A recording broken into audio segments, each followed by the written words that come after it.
wabarakatuh. Waalaikumsalam. Alhamdulillah, wassalatu wassalamu ala rasulillah, amma ba'du. Mohon maaf buat semua saudara-saudaraku, sahabat-sahabatku lama menunggu karena tadi kita ada tamu juga dari Kapolsek dan Kapolres ya, untuk tadi mewawancarai saksi sebentar. Nah, maka tadi kita tunda dulu, kita ngobrol dari pihak-pihak yang berwajib. Nah, juga saya baru sore ini sempat memberikan klarifikasi karena sejak kejadian tadi malam saya langsung dilarikan ke rumah sakit. Selesai dari rumah sakit, kita langsung ke Kapolres. Itu pulang dari Kapolres pagi, jam 6 pagi. Kemudian nyampe rumah, tamu udah banyak, warga masih banyak menunggu.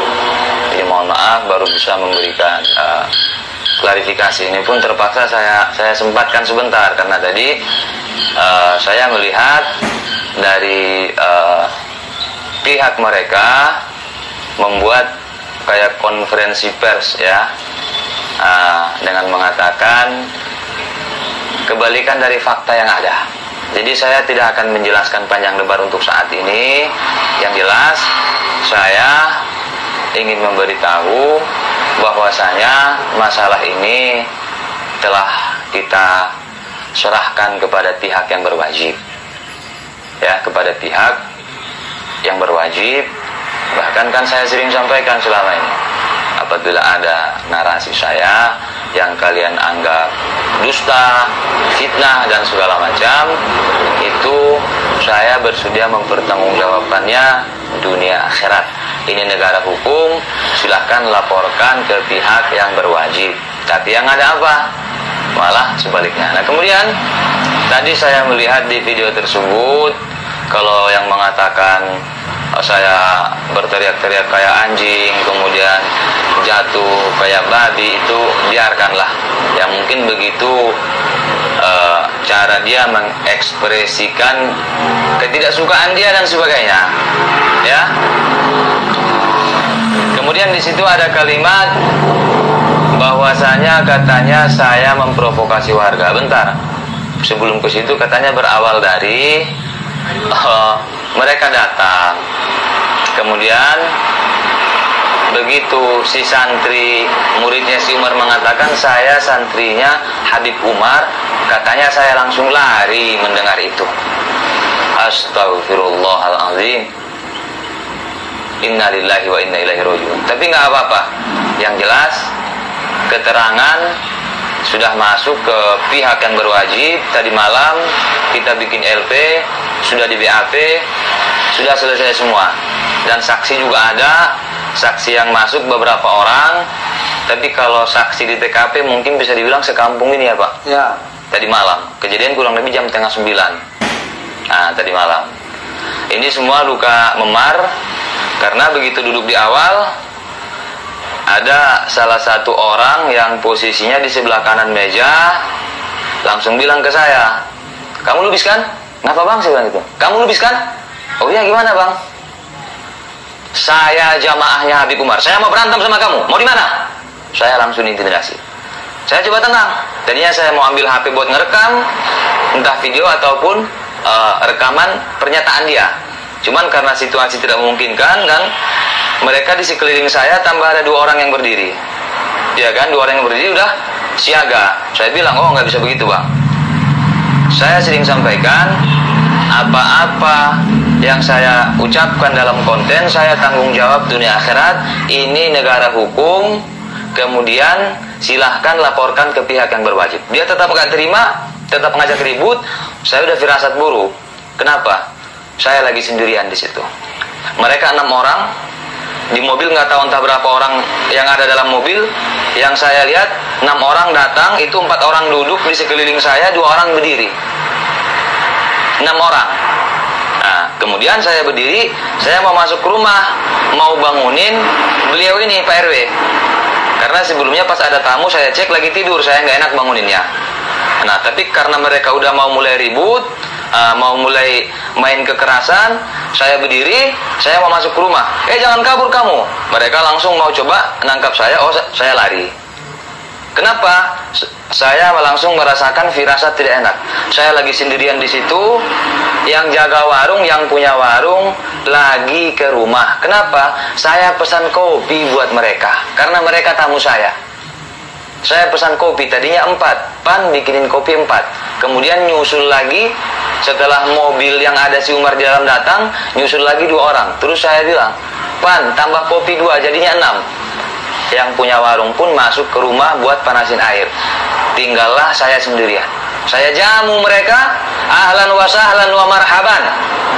Tapi langsung, saya mau berantem sama kamu, mau di mana? Mereka langsung siaga.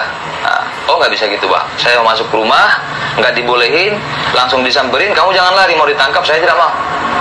Firasat saya tidak enak karena saya sendirian di situ. Apapun yang terjadi ke saya, entah saya dibawa ke mobil atau apa, nggak ada yang tahu. Maka saya berlari. Saya lari, mereka semua mengejar. Itu saksi mata ada.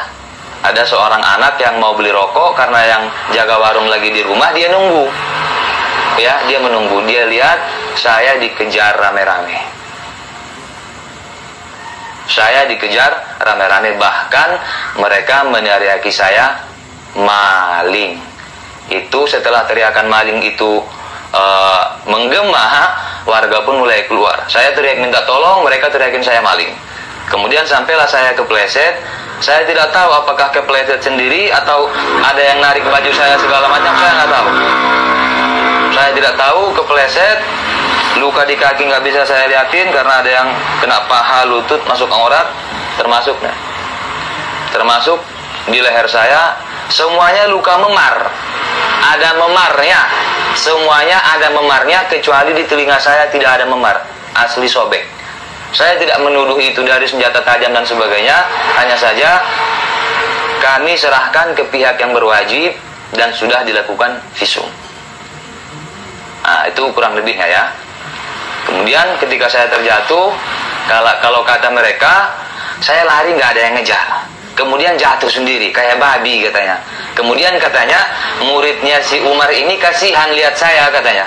Kasihan lihat saya teriak-teriak, memprovokasi warga. Akhirnya, kata mereka, dari klarifikasi mereka, muridnya si Umar ini nyamperin saya, kemudian narik saya dari solokan, kemudian menutup mulut saya katanya. Menutup mulut saya supaya tidak bisa memprovokasi katanya. Fakta yang sebenarnya tidak seperti itu. Mungkin dari TKP saya jatuh sampai ke rumah ini kurang lebih 30 meter lebih ya Pak.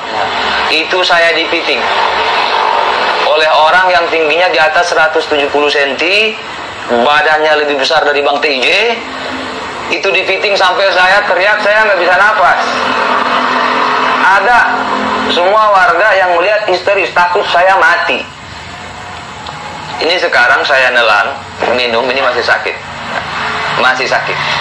Saya dipiting sampai ke dalam rumah. Ini tadi baru dipel, darah saya masih banyak di lantai tadi. Begitu di dalam rumah ada saksinya, saksi semua warga ngelihat saya dipiting, saya diseret. Sampai ke dalam rumah, papa bangun. Kemudian lihat saya lagi dipiting kayak gini, saya kesusahan napas, gitu, langsung ngomong, lepaskan, itu anak saya, lepaskan katanya. Tetap tidak dilepaskan.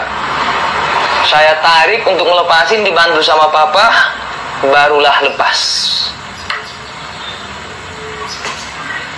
Kemudian alhamdulillah tadi kita sudah olah TKP. Tadi siang udah olah TKP. Nah, ketika saya dipiting diseret itu di depan halaman, kan saya nggak ngelihat orang-orang ya, saya masih kesusahan napas. Di samping saya ada, saya lihat tangan yang ngelepasin batu sebelum masuk rumah, dan itu sudah masuk BAP. Satu, yang kedua, di situ saya lihat si Umar berdiri di samping mobil, dia keluar dari dalam mobil. Mata saya melihat dan saksi mata banyak yang lihat. Begitu dia lihat papa ini keluar dari rumah, dia pun mundur ke belakang. Mundur ke belakang. Nah, kemudian masa rame, katanya saya memprovokasi. Bahkan saya coba untuk meredam. Untuk meredam, terutama ada abang saya di rumah ini, dia baru pulang, dia kena telepon, dia pulang, kemudian langsung emosi masuk ke rumah. Saya nggak tahu mau ngambil apa, cuman saya susul ke dalam, saya peluk, udah abang jangan. Jangan main hakim sendiri, kita serahkan ke pihak yang berwajib. Nanti habis dari rumah sakit, visum, kita mau langsung ke Polres. Sudah, saya tenangkan, bukan saya provokasi. Bukan saya provokasi, dan saksi mata banyak. Dan kemudian mereka ketakutan, mereka pun lari. Mereka lari, saya nggak lihat, saya di dalam, udah di sini duduk. Karena badan semua udah sakit, warga semua ngerubungin saya, banyak yang ngerubungin saya. Nah, kemudian saya dengar suara berisik-berisik, ternyata mobil mereka kabur. Mobil mereka kabur, lari. Dan ini juga saya sampaikan kepada pihak manapun yang sejak tadi siang mencoba menghubungi kami. Bukan saya tidak menghargai kalian, baik dari lembaga keagamaan, dari organisasi keagamaan, ya, yang coba menghubungi kami untuk mediasi. Mohon maaf, saya tidak menerima tamu dari pihak manapun. Laporan sudah kita masukkan dan sudah ditangani pihak yang berwajib. Saya tidak mau damai. Ini negara hukum. Ini negara hukum. Ini saya tidak tahu luka apa, entah luka sajam atau apa. Cuman saya analogikan, kalau karena saya jatuh ke banting sampai robek, harusnya kepala saya pecah. Kepala saya alhamdulillah sakit pun enggak. Dan di sini enggak ada luka lecet, adanya luka sobek. Wallahu a'lam. Untung leher saya masih selamat. Terus mau damai. Kalian minta maaf, saya terima, tapi hukum tetap lanjut. Karena ini bukan pertama kali mereka mencoba mencari keberadaan saya tanpa melibatkan pihak aparat yang berwajib. Jadi di sini saya tidak berpanjang lebar karena para saksi juga tadi baru pulang tadi, karena dari tadi siang sampai sore ini masih ramai di sini. Tadi pihak dari reserse yang datang, ya Pak, kita melakukan olah TKP. Kemudian para saksi dipanggil. Nggak lama habis itu datang lagi dari pihak Kapolres yang lain untuk mewawancarai saksi lagi dan seterusnya. Baru ini agak tenang. Jadi mohon maaf, kita belum bisa live rame-rame karena kasihan juga saudara-saudara, kawan-kawan semua dari tadi malam mereka masih bisa dibilang belum tidur. Karena kita pulang dari Polres aja itu udah jam 6 pagi.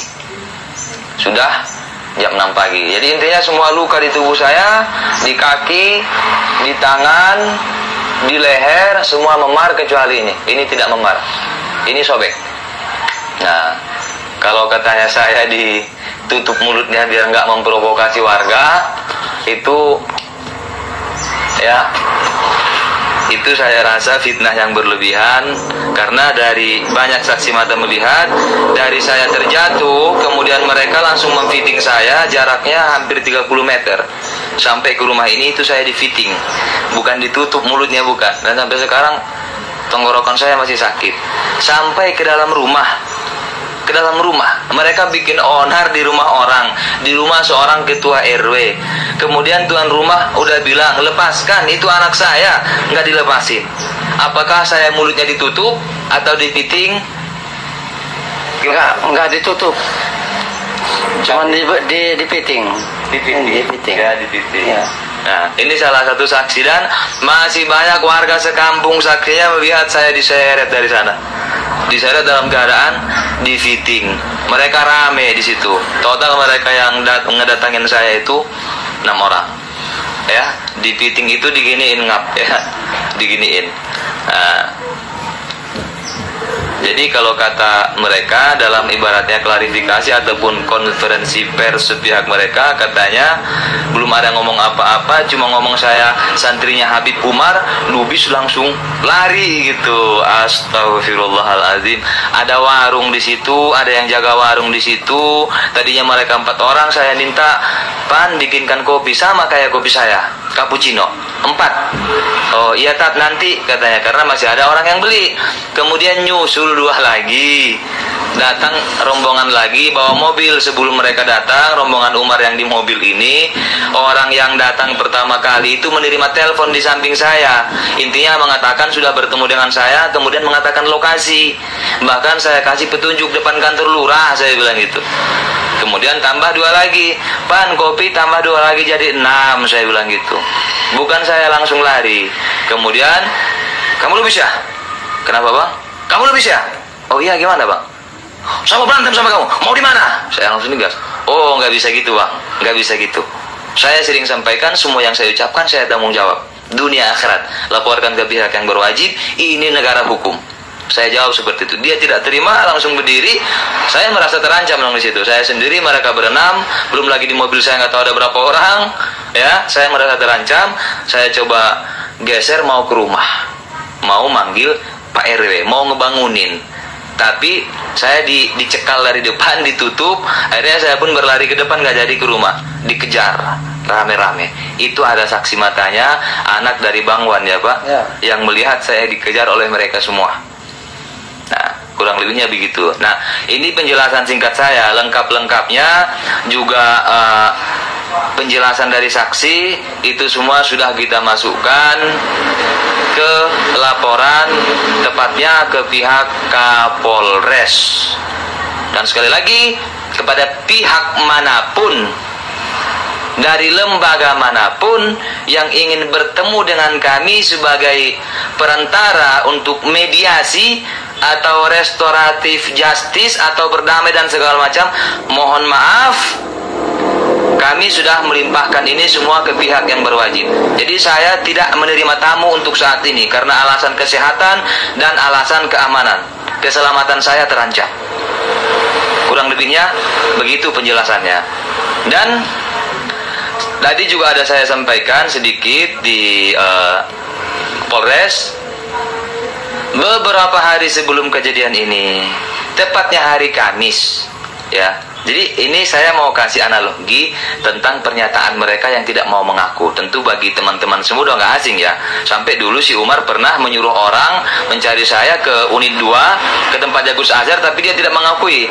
Padahal ada rekaman CCTV. Itu satu contoh.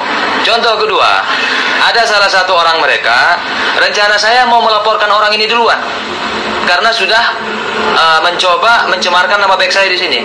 Tahu-tahu sebelum saya bikin laporan tentang orang ini yang kejadian hari Kamis, terjadilah kejadian tadi malam. Dari pihak Kapolres saya minta supaya laporannya satu-satu. Yang kejadian yang sekarang dulu karena sudah membahayakan saya. Baik Pak, siap. Saya bilang, masih ada satu lagi dan mungkin masih banyak laporan-laporan lain dari saya maupun dari beliau ini. Itu saya kasih kronologi singkat dari orang mereka juga. Hari Kamis kita ada acara diskusi di masjid dengan berbagai pihak, KUA, MUI, tokoh-tokoh agama segala macam. Selesai diskusi, salaman, foto-foto bareng, pulang. Selesai pulang, panitia masjid masih dalam masjid. Ada seorang ustadz, ya, mengatakan kepada jamaah-jamaah situ, kepada pengurus masjid, bahwasanya saya ini, Lubis ini adalah orang yang membahayakan, harus dihentikan. Malamnya informasi itu sampai ke saya kaget. Kemudian saya bilang, kalau bisa bang tolong pertemukan saya dengan ustadz tersebut. Kenapa dia tidak ngomong waktu saya di masjid? Kenapa setelah saya pulang dia memprovokasi orang-orang? Nah, singkat cerita 2 hari kemudian, kalau tidak salah hari Sabtu sore, kita dipertemukan. Dia sendiri, saya sendiri. Dipertemukan, saya tanyakan langsung, apakah betul dia ngomong seperti itu kepada jamaah ataupun pengurus-pengurus masjid. Walaupun saksi matanya banyak, tapi saya pengen lihat, pengen dengar pengakuan dari lisan dia langsung. Dia mau jujur nggak? Walaupun saksi mata banyak. Nah, apakah antum benar ngomong seperti itu Ustaz? Mengatakan saya ini berbahaya atau membahayakan, harus dihentikan, kemudian ngatain saya buronan, kabur ke luar negeri segala macam. Oh enggak Tat, saya nggak ada ngomong seperti itu. Sumpah demi Allah, wallahi, ana lagi puasa, katanya. Itu contohnya, sampai berani bersumpah, wallahi demi Allah, mengatakan dia lagi puasa, bahwasanya dia tidak ngomong seperti itu, padahal saksi mata banyak. Yang kedua, voice note suara dia ada sampai sekarang, masih saya simpan. Insya Allah itu akan jadi barang bukti bahwasanya dia ngomong seperti itu. Saya ini harus dihentikan. Nah, tapi ketika bertemu langsung tidak ada mengatakan itu. Sampai demi Allah, wallahi, katanya begitu. Saya bilang, mohon maaf bang, di mata saya keseringan sumpah jadi sampah. Bukan saya tidak memuliakan kalimat wallahi, tapi saya tidak sembarangan mempercayai orang yang mengucapkan itu. Kalau anda mengatakan itu, akui iya. Kalau tidak, ya enggak usah pakai sumpah. Saya bilang gitu. Kurang lebihnya seperti itu. Itu kejadiannya hari Sabtu sore ya Pak. Itu hari Sabtu. Nah, rencana saya sama Bapak ini, kita udah ngobrol sama keluarga semua.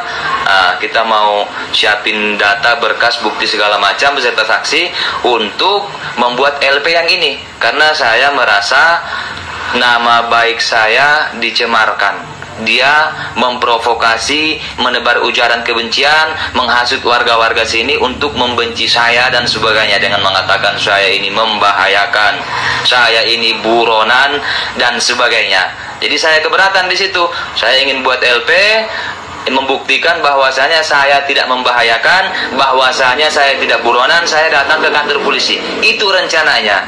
Belum lagi kejadian, tiba-tiba ada kejadian tadi malam seperti yang saya ceritakan tadi.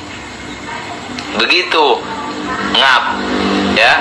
Kita santai, hati-hati juga selalu. Dan kepada semua teman-teman di luar sana, YouTuber-YouTuber, pegiat-pegiat medsos yang membahas masalah nasab dan segala macam yang berkaitan dengan mereka atau siapapun itu, saya sarankan supaya waspada dan hati-hati. Selalu hati-hati, jangan sampai kejadian yang sama menimpa saya terjadi kepada kawan-kawanku, saudara-saudaraku semua. Na'udzubillahi min dzalik. Jangan sampai. Nah, ini saya telinganya masih dibungkus ya, belum bisa dibuka karena ini tadi malam dijahit. Dan juga saya mohon doa kepada saudara-saudaraku semua, mohon doakan kami juga, kita saling mendoakan supaya kami bisa bersabar, kemudian juga kita support semua pihak yang berwajib supaya mengusut ini secara tuntas, menegakkan hukum seadil-adilnya dan menghukum para pelaku sesuai dengan hukum yang berlaku di negara hukum, negara Kesatuan Republik Indonesia, NKRI, harga mati. Begitu kurang lebihnya ya, ngap. Semoga lekas sembuh ya, siap ya. Ada yang mau disampaikan Pak? Salam-salam sama teman-teman. Nggak usah. Beliau ini ketua RW di sini, juga orang tua saya. Tadi kita rame di sini, rame. Cuman saya belum bisa live streaming segala macam karena dimintai keterangan. Bahkan kaki saya kan ini sakit sekali. Jempol kakinya itu biru. Mudah-mudahan kukunya nggak copot ya. Kita mondar-mandir ke sana panas-panasan tadi melakukan olah TKP. Ya, alhamdulillah LP kita sudah diterima. Alhamdulillah. Alhamdulillah. Bang, assalamualaikum. Bang, sini bentar. Ini salah satu saksi kita. Beliau ini masya Allah luar biasa, tadi malam sampai menangis. Ini Ustadz kami di sini, saya rela mati, jangan apa-apa kan. Saya sampai terharu dengan beliau ini ya. Bang Hamdan, masya Allah. Taruh sini Bang. Saya lagi live Bang. Ini taruh sini aja Bang. Iya, abang di sini. Nggak pakai baju ya? Nggak apa-apa, kelihatan dadanya aja. Di sini Bang sebentar. Ini beliau ini salah satu saksi mata katanya Bang. Mereka dari pihak mereka yang tadi malam yang kabur. Ya. Mereka bikin ibarat kayak klarifikasi, kayak konferensi pers. Mereka bilang nggak ada apa-apa, tiba-tiba saya kabur. Iya benar. Katanya. Padahal sebelumnya kan saya digertak, diajak berantem segala macam. Iya sih. Kalau penjelasan Siopan, Ustadz yang kecil itu yang ngajak situ berantem. Ya. Turun-turun saya ngajak kamu. Ya, keterangan saksi. Ya. Kemudian ini kalau dari pengakuan mereka yang kabur itu, katanya saya jatuh sendiri ke selokan, nggak ada yang ngejar. Nggak ada istilah. Justru ada orang. Saya diteriaki apa Bang? Maling. Depan rumah abang ini. Istri saya dengar. Ya, Asli. istri beliau dengar dan banyak warga saksi matanya yang mendengar saya diteriaki maling sambil dikejar. Kemudian katanya saya jatuh sendiri. Setelah saya jatuh mereka kasihan Bang katanya. Tapi ada kasihan. bentar dulu, ini katanya. Tapi katanya mulut saya ini memprovokasi orang. Katanya maka ditutup mulut saya katanya. Ada saya memprovokasi orang Bang? Nggak ada. Justru saya minta di kampung ini nggak ada. Minta tolong yang ada kan? Iya. Kenapa? Karena saya Jadi kayak gini, bener nggak bohong nggak? Ini salah satu saksinya dan beliau Jaulah yang paling gede sendiri badannya itu yang rangkul situ, nggak bisa lepas. di sini Jaula itu saudara-saudaraku semua orang sini menyebut Jaula, kalau di kita mungkin jamaah tabligh ya. Tapi di sini saya tidak menyalahkan jamaah tablighnya apapun ormas kelompoknya. Saya tidak menyalahkan, misal ada yang terlibat lah itu oknum. Nah, kita tetap jaga persatuan dan kesatuan di NKRI, jaga ukhuwah Islamiyah. Jadi ini salah satu saksi, bukan cuma saksi di TKP dari sekian banyak orang, tapi beliau juga ikut menjadi saksi ke Kapolres ya Pak? Iya benar. Salah satu saksi yang bersaksi di Kapolres. Ini salah satunya beliau ini juga. Saya bilang apa adanya yang saya lihat di mata saya itu juga aja. ada orang tua kita, papa, juga ada yang warung, juga ada orang lain tadi. Semuanya sudah dimintain penjelasan. Begitu kurang lebihnya ya. Nah, iya kita ke Polres langsung tadi malam, langsung ke Polres. Nah, mudah-mudahan di Polres kelar ya. Nah, kurang lebihnya begitu ya. Ya, ini mohon maaf, merokok belum. Saya nggak puasa karena tadi minum obat ya. Bang, beliau ini abang anda saya, wartawan. Udah ada tadi yang buat ke berita ya? Ya, terima kasih banyak. Terima kasih banyak. Ini kita masih live ini. Masih live. Iya Bang, terima kasih Bang ya. Jadi terima kasih buat semua kehadirannya, saudara-saudaraku semuanya. Iya, bukan berarti kita tidak mau memaafkan ya. Kalau maaf, semua saya maafkan. Tapi proses hukum tetap. Kenapa? Keselamatan saya terancam. Dan insya Allah ini awal. Ini baru awal. Ini baru awal. Sekali lagi terima kasih buat semua doa dan dukungannya dari saudara-saudaraku semuanya ya. Ya, ini baru awal. Kenapa saya bilang baru awal? Dari sekian lama bertahun-tahun saya tidak pernah mau melaporkan ke pihak yang berwajib, walaupun saya punya delik rekaman CCTV lah, video saya yang dipotong kemudian disebarkan untuk memojokkan saya tidak pernah. Tapi karena ini keselamatan saya sudah sangat-sangat terancam, baik, saya akan tempuh proses hukum sesuai dengan hukum yang berlaku di negara kesatuan Republik Indonesia. Terima kasih buat semuanya. Selamat sore, bravo pada bapak-bapak dari Kapolres yang menonton, kemudian juga dari Kapolsek. Salam buat semuanya. Bravo, NKRI, harga mati. Terima kasih. Assalamualaikum warahmatullahi wabarakatuh.